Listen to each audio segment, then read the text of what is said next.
Shalom Bapak Ibu, Saudara dan Saudari, umat Tuhan yang terkasih. Hari ini kita memasuki hari Minggu Palma, mengenangkan sengsara Tuhan. Dan di dalam perayaan meriah hari ini, kita akan mengenangkan dua bagian penting dalam seluruh perayaan hari ini, yakni ketika bersama-sama kita akan mengenangkan bagaimana Yesus memasuki kota Yerusalem sebagai Raja keturunan Daud, Raja damai dan kasih yang membawa keselamatan untuk kita manusia. Dan di dalam bacaan Injil Pranekaristi di bagian kedua, kita akan mengenangkan bersama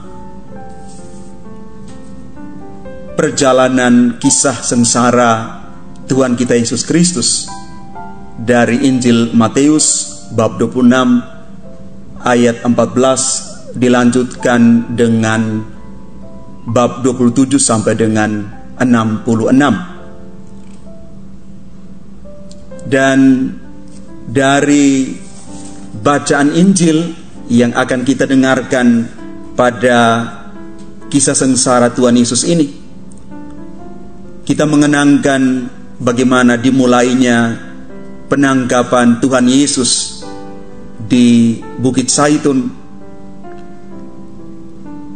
dan ciuman persaudaraan Yudas yang Yesus terima, melambangkan bagaimana pengkhianatan Yudas terhadap Yesus yang adalah gurunya sendiri. Selama 3 tahun dia bersama dengan Yesus. Waktu 3 tahun itu sirna demi uang. Yudas adalah murid yang gagal untuk mengamalkan nilai-nilai didikan dari gurunya.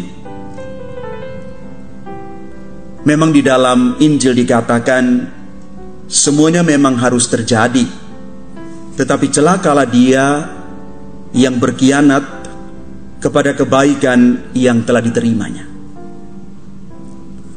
Reaksi para murid ketika mengetahui penangkapan Yesus ini, mereka menghunus pedang untuk melawan para algojo. Tetapi justru Yesus mengingatkan para muridnya untuk tidak melakukan tindakan kejahatan. Jangan menyelesaikan satu persoalan dengan kekerasan, karena akan menimbulkan kekerasan yang sama. Yesus secara langsung maupun tidak langsung mengajarkan kepada kita semua tentang nilai kasih yang harus dikedepankan. Itulah pentingnya orang tekun dalam doa supaya bisa menghadapi persoalan-persoalan yang berat di dalam hidup dengan penuh kesabaran dan iman. Pada episode selanjutnya di dalam kisah sengsara Tuhan Yesus Kristus, pada saat penyelidikan di hadapan mahkamah Yahudi dan pengadilan oleh Pilatus, kita menemukan di sana bahwa tidak ada murid yang membela Yesus. Yudas sendiri menjual gurunya demi uang.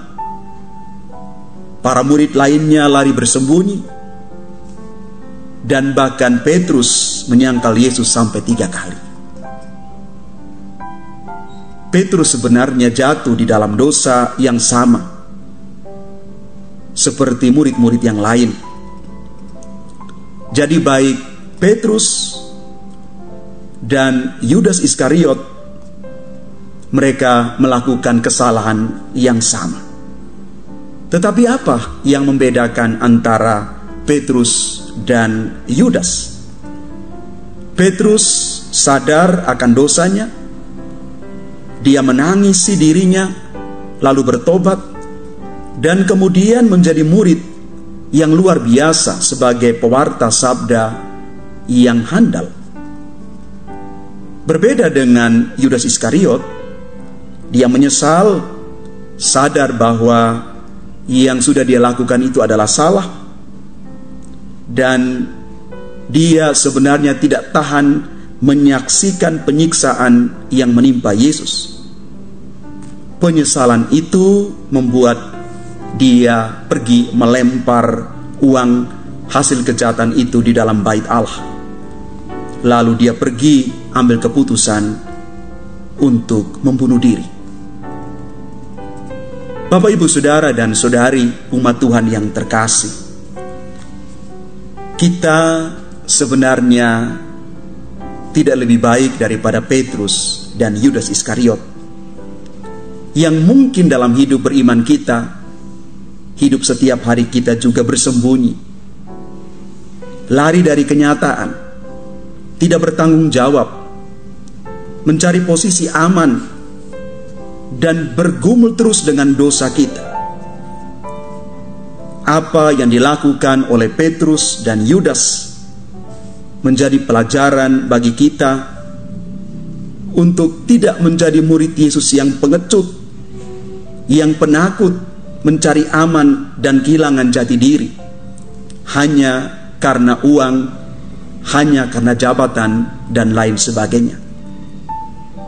Memang benar, segala-galanya itu membutuhkan uang.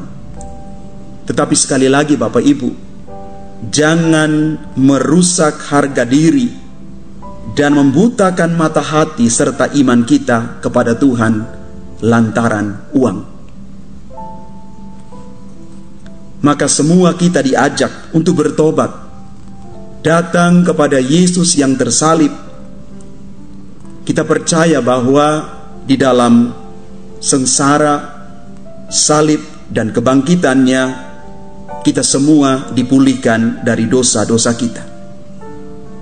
Mari Bapak, Ibu, Saudara-saudari yang terkasih, kita semua menyiapkan hati untuk memasuki pekan suci ini dengan iman dan pertobatan kita. Bapak, Ibu, Saudara, dan Saudari yang terkasih, hidup kita adalah satu perjalanan, dan bahkan juga kita katakan sebagai satu perjalanan salib. Karena itu mari kita menyadari bahwa suka dan duka hidup kita mewarnai seluruh perjuangan kita. Jangan tinggalkan Yesus, karena di dalam Yesus kita menemukan keselamatan dan kebenaran yang sejati. Tuhan memberkati kita sekalian. Amin.